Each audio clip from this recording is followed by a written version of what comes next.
হিমঘরের পচা পেঁয়াজ ও আলুর দুর্গন্ধ, খাওয়া দাওয়া প্রায় বন্ধ। তারই প্রতিবাদে পথ অবরোধ ও অবস্থান বিক্ষোভে সামিল হলেন স্কুলের বিদ্যালয়ের শিক্ষক শিক্ষিকা ও পড়ুয়া থেকে স্থানীয়রা। এমনই ঘটনা ঘটেছে আরামবাগের হরিণখোলা পঞ্চায়েতের ঠিক সামনেই। বিদ্যালয়ের পাশেই রয়েছে একটি হিমঘর। সেই হিমঘর থেকে গত 1.5 মাস ধরে পচা দুর্গন্ধ নির্গত হচ্ছে বলে অভিযোগ। স্থানীয় পঞ্চায়েত এবং অবর বিদ্যালয় পরিদর্শক এই বিষয়ে অবগত করা হলেও হিমঘর কর্তৃপক্ষের তরফে কোনো রকম স্থায়ী সমাধান গ্রহণ করা হয়নি। দিনের পর দিন হিমঘর থেকে এমন পচা দুর্গন্ধ বেরোনোর কারণে পড়াশোনা থেকে ব্যাহত হচ্ছে ছাত্রছাত্রীদের। মিড ডে মিল খেতে অস্বস্তিতে পড়ছে ছাত্রছাত্রীরা। এছাড়া রয়েছে মাছি উপদ্রব। অভিভাবকরা ছাত্রছাত্রী স্কুলে পাঠাতে চাইছেন না, তাই আর উপায় না দেখে ওই বিদ্যালয়ের শিক্ষক শিক্ষিকা একত্রিত হয়ে স্থানীয় গ্রামবাসীদের সঙ্গে নিয়ে আজ হিমঘর কর্তৃপক্ষের এমন অনাচারের বিরোধিতায় অবস্থান বিক্ষোভে সামিল হয়েছেন। যতক্ষণ না পর্যন্ত হিমঘর কর্তৃপক্ষ কোনো স্থায়ী সমাধান বের করছেন ততক্ষণ পর্যন্ত অবস্থান বিক্ষোভ চলে বলে জানিয়েছেন প্রাথমিক বিদ্যালয়ের সহকারী শিক্ষক। খবর পেয়ে ঘটনাস্থলে পৌঁছে গিয়েছে আরামবাগ থানার পুলিশ। পরিস্থিতি নিয়ন্ত্রণে আনার চেষ্টা চালাচ্ছে। দেখুন কি বলছেন বিক্ষোভকারীরা।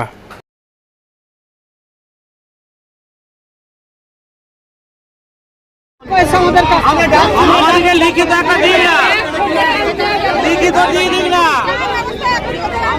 প্রধান সাহেবের কাছে অনুরোধ, আমাদেরকে লিখিত দিন না, লিখিত দিন, লিখিত দিন।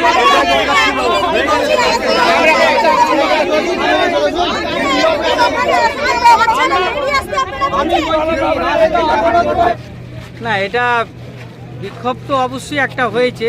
এদের মালিককে বলার সত্ত্বেও মালিক এমন পেপসি আলু রেখে ওনার নাকি মেশিনের প্রবলেম আছে, কিন্তু মেশিনের প্রবলেমটা হয়েছে বলেই তো নয় গ্রামটাকে পুরো একটা নোংরা পরিস্থিতি তৈরি করে দিতে হবে।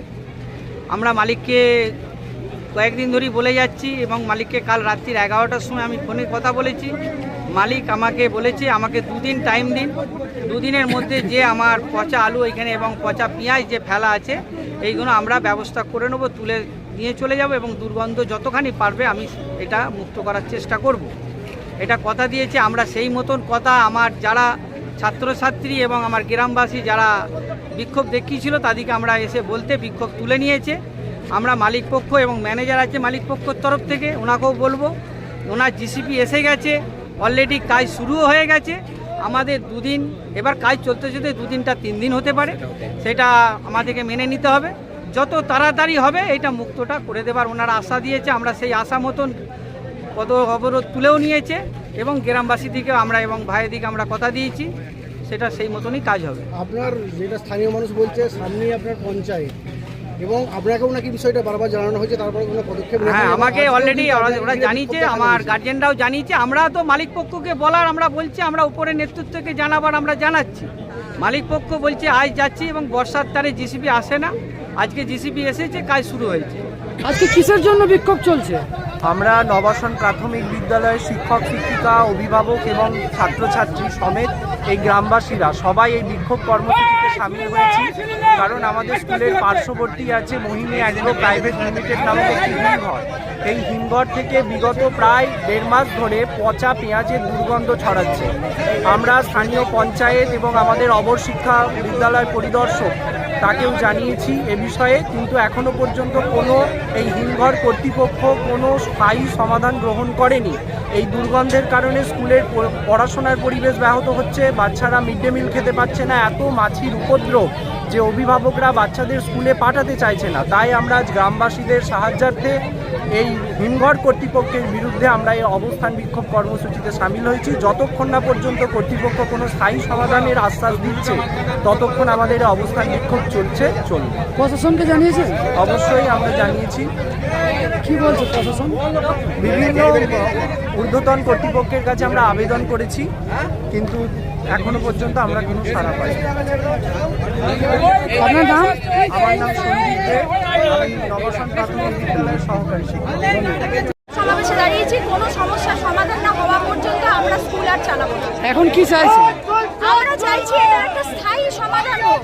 বাচ্চারা অসুস্থ তো হবেই, এখানে দুটো গ্রামের মানুষ অসুস্থ হয়ে যাবে। কলেরা যদি বাই চান্স কলেরা শুরু হয় মাছি থেকে, তাহলে এখানে মানে মৃত্যু মিছিল শুরু হয়ে যাবে। আমরা চাই একটা স্থায়ী সমাধান, যাতে বাচ্চাদেরও আমরা যাতে সুস্থভাবে স্কুলটা চালাতে পারি, তার সমাধানের জন্য আমরা প্রশাসনকে জানিয়েছেন? প্রশাসনকে আমরা জানিয়েছি, প্রত্যেকের কাছ থেকে লিখিত রিসিভ কপি রয়েছে, আমাদের কোনো সমাধান হয়নি। আর প্রশাসন কি বলছে? দেখছি আমাদের দিদিকে বলো, যেটা রিপোর্ট করবার জায়গা রয়েছে সেখানে করেছি আমরা, সেই রিসিভ কপি ভিডিওকে জানিয়েছি, আমাদের ঊর্ধ্বতন কর্তৃপক্ষ এসআইকে জানিয়েছি, প্রধানকে জানিয়েছি, কোনো সমাধান আমাদের হয়নি। আপনার নাম?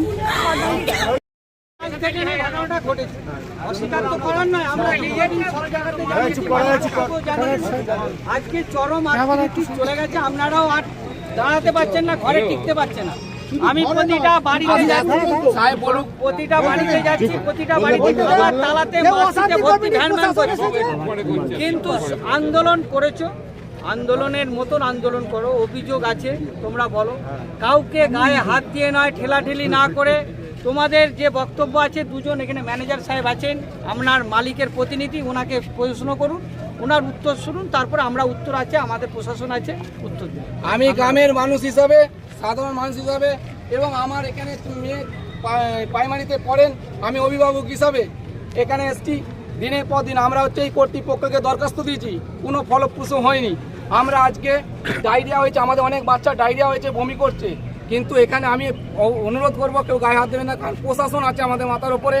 আমরা এই অবরোধ চালাতাম, হয়তো চালাতেন, কিন্তু প্রধান সাহেব এখানে বলেছেন, কারণ জানি প্রধান সাহেব যেমন বলেছেন, উনি দায়িত্ব দিয়েছেন 2 দিনের মধ্যে আমাদের পরিষ্কার পরিচ্ছন্ন হয়ে যাবে, গন্ধটা অনেকটাই কমে যাবে, গন্ধ পুরো নির্মূল হবে না, সেটা আমরা জানি। কিন্তু সেই দায়িত্বটা আমাদেরকে লিখিত দিতে হবে, গ্রামবাসী এবং ওখানে আমাদের শিক্ষক মহাশয় রয়েছেন এবং অভিভাবকরা রয়েছেন, সেইটা দায়িত্ব করে যাতে পরিবেশটা সম্পূর্ণ বজায় থাকে এবং লিখিত দিতে হবে, পরিষ্কার পরিচ্ছন্ন হবে, তাহলে হচ্ছে আমরা এখান থেকে পালিয়ে যাব এবং অবরোধ উঠে যাবে। এবং আমাদের ডেপুটেশন এইটাই রইল, এটা আমাদেরকে লিখিয়ে দিতে হবে হিমাদ্রি কর্তৃপক্ষ থেকে, যে এটা আমরা পরিষ্কার করে দেবো এবং কোনো মাছি মশা ডায়রিয়া থাকবে না, সেইটা হচ্ছে লিখিত দিতে হবে, তবেই আমরা এখান থেকে বাইরে হবো, নইলে আমাদের অবস্থান বিক্ষোভ চলবে। আপনার নাম দাদা? আমার নাম পুলকখান দিবস, আপনি এখানে আমি হচ্ছে হরাদিত্য গ্রামের বাসিন্দা, হরিংকলা 1 নম্বর অঞ্চলের আমি স্থায়ী বাসিন্দা, এবং প্রধান সাহেবের কথা অনুযায়ী আমরা এই অবরোধ তুলে নিয়েছি।